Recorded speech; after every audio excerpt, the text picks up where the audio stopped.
Welcome in the new video, Story 1 by Miranda. This happened on New Year's Eve back in 2017. I'm from Ohio, just outside of Cleveland, and I was flying home after finishing up a semester at the University of Rochester. I had to stay at school a week after the semester ended for personal reasons, so I unfortunately spent Christmas relatively alone. The flight itself was fine, but I'd already been in a sour mood before I even boarded the plane. I'm a big Browns fan, and as I was at the airport, the Browns lost their final game of the regular season to go 0-16, completely winless. And as a lifelong fan, it was a special kind of misery. I think we were the first team to go winless since, like, the 80s. Or something to top it off. My flight was delayed, which ruined my family's plans for the night. Originally, we were all supposed to drive to my cousin's house together for a New Year's Eve party, eat the night. But because of the delay, my parents decided to leave early, taking the main car. I was stuck driving the spare car alone. My mom tried to make it up to me by leaving Ver, or golden retriever, behind to keep me company. I wasn't thrilled about making the trip solo, but Ver was always good company. I figured I'd make the most of it. By the time my Uber dropped me off from the airport, it was creeping on 10. I didn't even bother unpacking. I just jammed all my stuff in the car, got Ver locked up the house, and got on the road. The drive itself wasn't anything special, just miles of Ohio back roads, winding through empty fields, patches of forest. There wasn't much snow on the grounds, just a light dusting, which was nice since I hated driving in the snow. It was pitch black dark, though. The only light came from my headlights and the occasional farmhouse with its porch light glowing faintly in the distance. About halfway into the trip, Vera started whining at first. First I thought she just wanted attention, but then she stood up, pacing in the passenger seat. That's when I realized she needed to go to the bathroom. I groaned, knowing there wasn't much else I could do but pull over. The next clearing I came across was small, barely enough space for the car, but it would have to do. I remember noting to myself how dark it really was out there. If not for the patches of white snow here and there, I probably wouldn't have been able to see into the woods at all. I jammed my hands in my pockets and tried my best not to freeze to death. Ver didn't seem to care about the cold or the darkness. Classic golden retriever. I let her out, not even bothering to leash her. She sniffed around the edge of the trees, taking her sweet time. She didn't wander far, just enough to do her business. And that's when I heard it. All of a sudden, a loud crashing sound echoed from somewhere in the woods. It wasn't just a branch breaking, it was heavier and liberated, like someone or something was moving through the trees. I literally jumped from how loud it was. Imagine a grown man sprinting through the forest. That's genuinely what it sounded like. I scanned the darkness, squinting to make out anything, but it was too dark to see beyond the first few trees before I could react. V bolted directly into the woods. It was some worst nightmare type stuff, I'm telling you. She disappeared into the trees and I lost of her in mere seconds. I yelled her name over and over, but she didn't come back at that point. My heart was racing. It started getting hard to breathe. The cold didn't help matters. I couldn't leave her out there. That wasn't an option. Without thinking, I ran into the woods, blindly yelling for her to come back. I didn't want to think about what she was chasing after, so I just ran, letting the adrenaline take over. The only light to aid me was my dim phone flashlight and the thin layer of snow on the ground. It was so dark, I was practically running into the trees. I kept running, praying I'd find her before she caught up to whatever was in there. I ran until my lungs gave out from the cold, forcing me to take a break after nearly falling over from exhaustion. I leaned up against a tree, felt myself about to break down. I honestly didn't know what to do, and then finally I saw her. She was crouched low and shivering, walking slowly toward me. Her tail was tucked tightly between her legs. I had never seen her like that before. I dropped my knees and embraced her. Relief flooded through me. She pressed against me and I could feel her body trembling. Something had terrified her. That's when I snapped back to reality and realized how serious the situation was. We were still in the middle of the woods and there was still something out there. And it made life completely different for me after that point. Sprung up from my position and told Vera to follow me. This time she obeyed and stuck by my side like her life depended on it. We started back to the car, but I had no idea if I was going the right way. As if things weren't bad enough, I damn near jumped out of my skin when I heard crashing from behind me. I didn't think, I just started running. Vi darted ahead of me, and I followed her, praying I didn't trip. The crashing sound didn't stop this time. It seemed like it was following us. I can't even tell you how scared I was in that moment. I genuinely felt like I was going to die. By some miracle, VR led me straight back to the car, and I practically threw her inside before slamming the doors shut. As I was jumping in the driver's seat, I glanced back towards the woods. My stomach dropped. There were 3 figures standing at the edge of the woods watching us. I jammed the keys in the ignition and floored out of there. I didn't stop. I didn't even slow down. I was still in shock. It wasn't until I'd driven a few miles that I noticed Ver was bleeding. I started panicking as I realized there was a cut just below her shoulder blade. Someone had stabbed her. I slammed on the brakes and ran around the car to the trunk. My mom always kept a first aid kit in every car, and for once, her insistence on being overly prepared paid off. I cleaned VI's cut as best I could and wrapped it in gauze. She whimpered and worried that I was hurting her, but I knew I was doing the right thing. For the first time since the whole sequence had started, I felt myself begin to relax. It was over. I tried not to think about it for the rest of the drive, but I was just so shell-shocked that something like that had happened to me. I ended up not telling my parents or relatives. I don't know why, it just felt like one of those things you keep to yourself. What I'm about to tell you is something I still think about often, especially during this time of year. This happened on New Year's Eve a few years ago.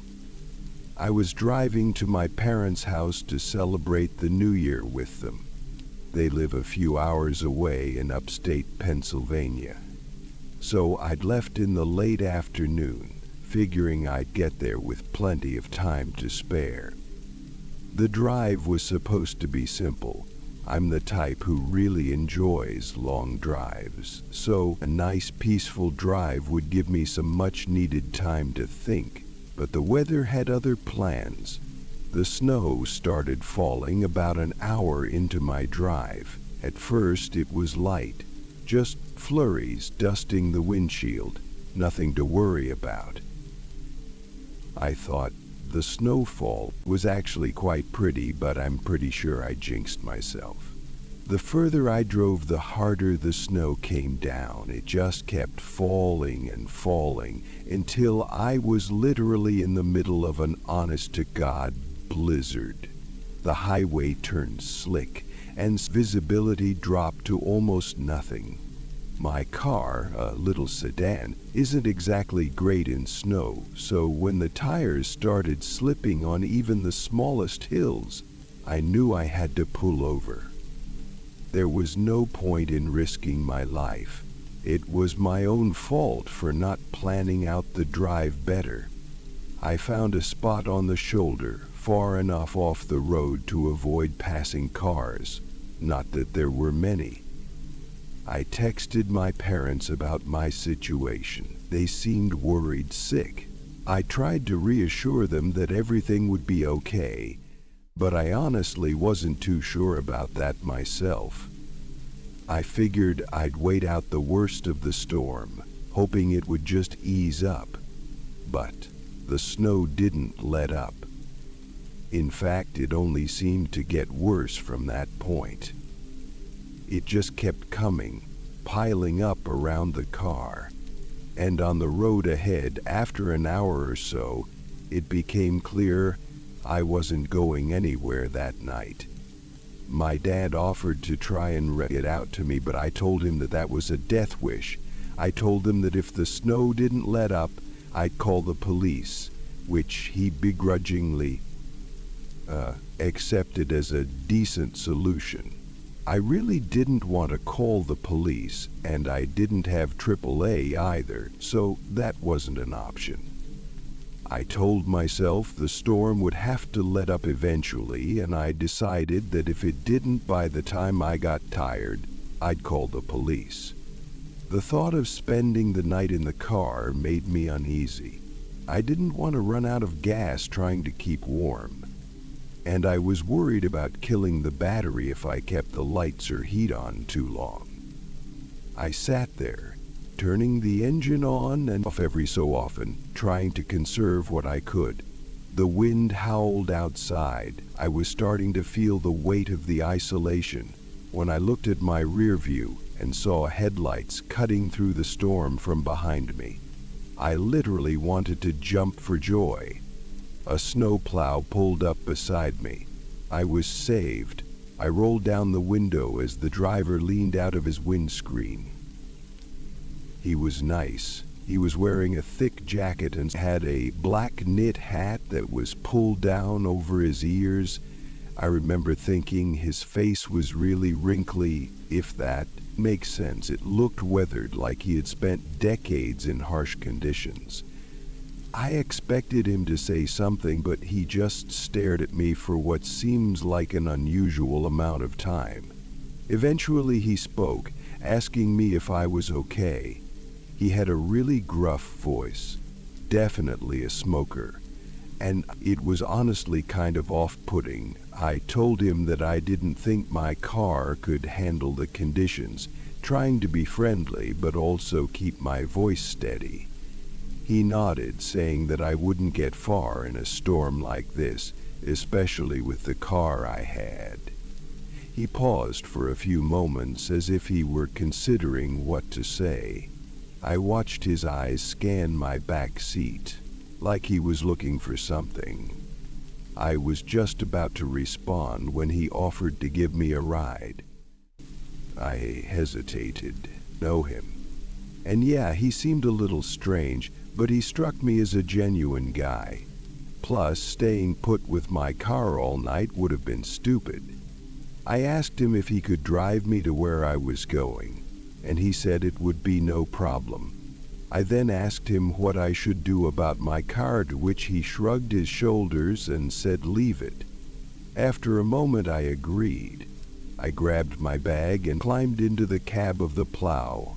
At first the warmth was comforting. I felt the tension in my shoulders start to ease as I settled into the sea.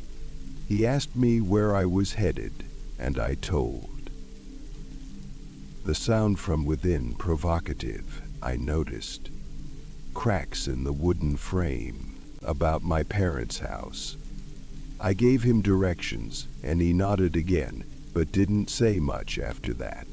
The silence wasn't awkward. But as the minutes passed, I started to feel more and more uncomfortable. That's when I noticed something odd.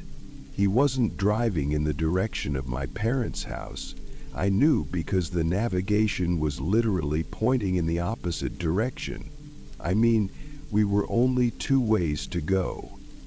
I tried my best to sound calm and asked him if we were going the right way in the most normal tone I could muster. I don't think I did a good job, though, because I could feel his demeanor slightly change with my question. Without looking at me, he told me we were taking a short detour and that the back roads would be better than the highway. I didn't know the area well enough to argue, but something about the way he said it made my stomach twist. We drove a little longer, and he did in fact get off the highway and start driving along some back road. At least the GPS said we were heading in the right direction, so I thought I was just being paranoid. Something in my gut was still telling me he was off, though, so I started looking around the cab more closely. There were red flags everywhere. Empty liquor bottles rolled on the floor near his feet. There were torn-up maps stuffed into the side pockets, and I caught a glimpse of a knife wedged between the seats. I felt my heart start pounding. You know that feeling where your heart just starts beating like crazy, and you're worried other people can hear it. That's what was happening to me. By that time, I was also positive we weren't going the right way. The GPS kept recalibrating because he missed turn after turn, not even looking at it. I was panicking as we continued driving. I spotted a house in the distance. It was the only one I'd seen for miles. I had to act. It felt like a lifeline. I waited until we got closer, took a deep breath, grabbed the door handle, and then kicked the door open as hard as I could. The cold air hit me like a slap, but I didn't stop. I slammed into the ground and felt my leg flare up with pain. I didn't care, though. I got to my feet and started running toward the house. The man shouted something at me, and I glanced back to see him fumbling for something in the glove box, probably going for a gun for all I knew. I didn't look back again. I sprinted through the snow, trying not to slip, until I reached the house. I pounded on the door, screaming for help. A man and woman opened it. They basically pulled me inside.